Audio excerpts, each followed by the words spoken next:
আল্লাহ রাব্বুল আলামিন বলেন, মনুষ্য জাত তোমরা তোমাদের জন্য জীবন দিলাম, জীবনের মধ্যে কষ্ট থাকবে, এটাই হলো ন্যাচারাল স্বাভাবিক বিষয়। বৃদ্ধের কলিজার ভেতরে কষ্ট আছে, আমার অভাব, আমি সমাজের গরিব, আমার কাছে কোনো সম্পদ নাই, টাকা নাই, আমার কোনো চাকরি বাকরি কিছু নাই, দিন এনে আমি দিন খাই। তার কলিজায় কষ্ট, ও মুসলমান, আমার কেন আগাত সম্পদ নাই, আমার সন্তান কেন চাকরি বাকরি পাই না, ব্যবসায়ী কেন তার অক্তি নাই। যুবক প্রেমের মধ্যে সেকা খেস, সেকা খাওয়ার পর চিন্তা করে আমার কষ্ট, আমি কেন আমার প্রেয়সীকে পেলাম না। এমন সকল মানুষের ভিতরে কম বেশি কষ্ট, জোরে বলেন আছে না নাই? এই কষ্ট বিদূরিত করব কেমন করে? ইন্নাল্লাহা ইউহিব্বুল মুতাওয়াক্কিলিন।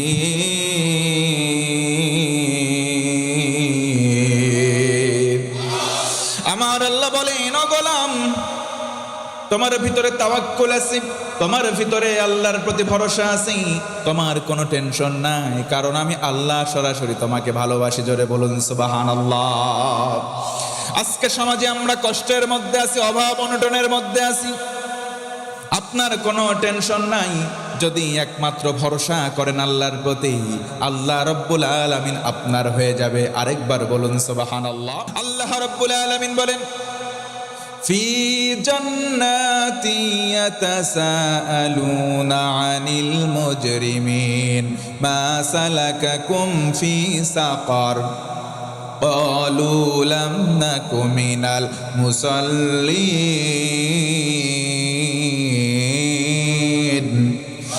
আল্লাহ রাব্বুল আলামিন বলেন, ও বান্দারা, জান্নাতীরা জান্নাতে আর জাহান্নামীরা জাহান্নামে, একে অন্যকে বলবে, তোমরা কেন জাহান্নামে আসলা? জাহান্নামীরা বলবে, আমরা নামাজ পড়তাম না।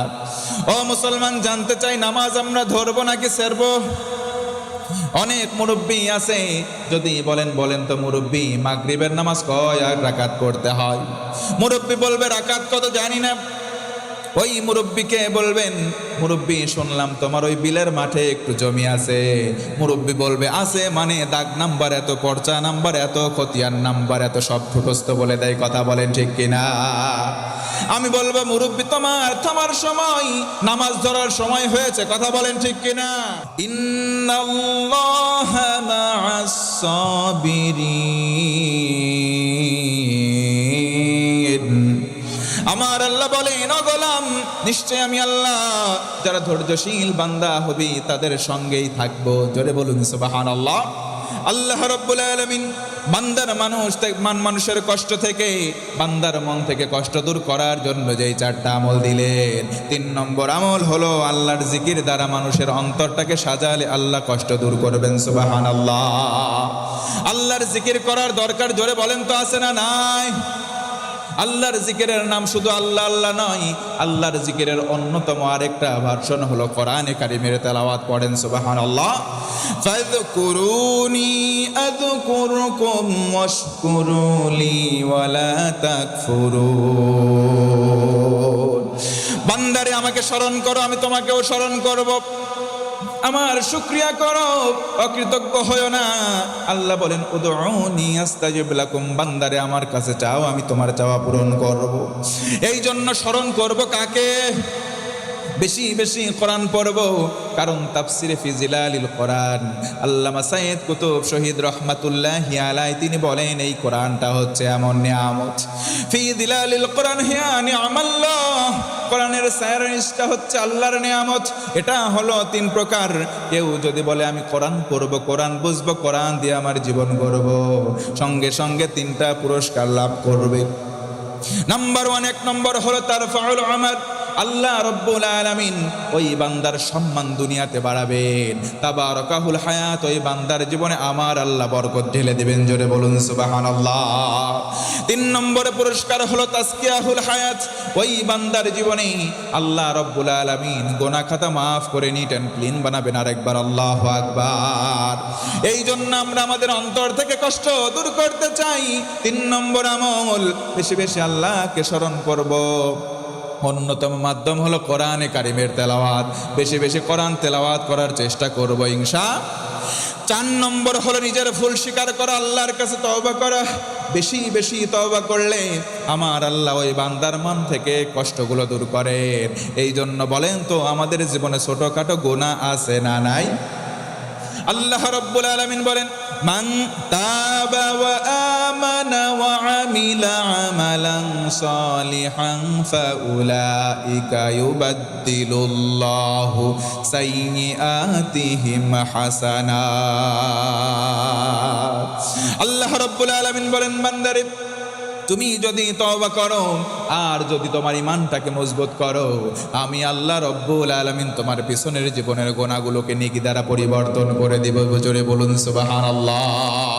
পিছনের জীবনে যত গুনাহ থাকুক না কেন, সব গুনাহগুলো আল্লাহ রব্বুল আলামিন নেকি দ্বারা পরিবর্তন করে দেবেন। আরেকবার বলুন আল্লাহু আকবার।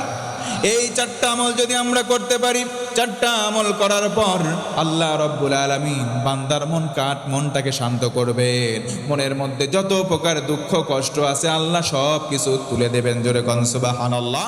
লাহুল হামদু ফিল উলা ওয়াল আখিরাহ ওয়া লাহুল হুকমু ওয়া ইলাইহি তুরজাউন।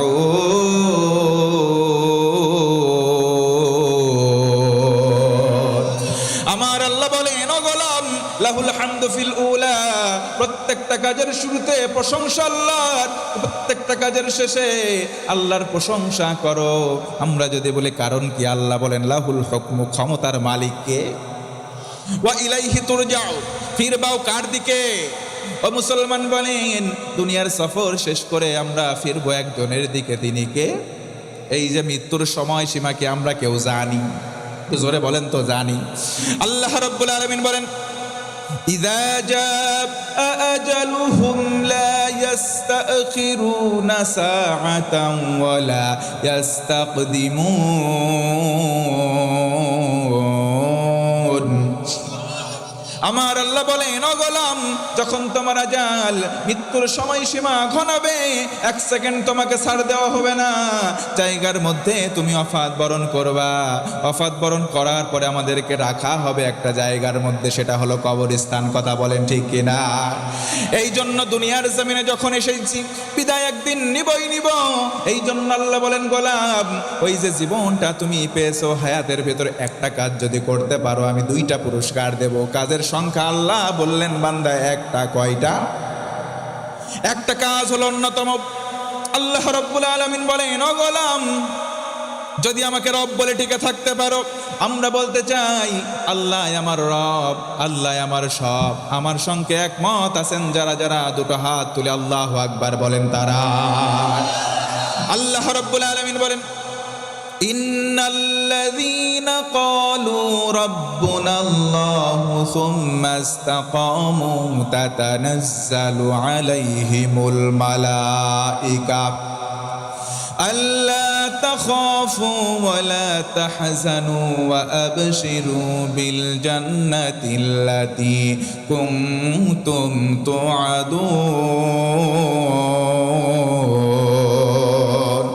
নিশ্চয় যারা বলবে আল্লাহ তুমি আমাদের রব, ও আল্লাহ তুমি আমাদের সব, আল্লাহ বলেন তুম্মাস্তাকামু, যদি কথা বলে অটল থাকো, অবিচল থাকতে পারো মৃত্যুর আগ সময় পর্যন্ত, ওই সময় আমি আল্লাহর পক্ষ থেকে রহমতের ফেরেশতা তোমার কাছে পাঠাবো।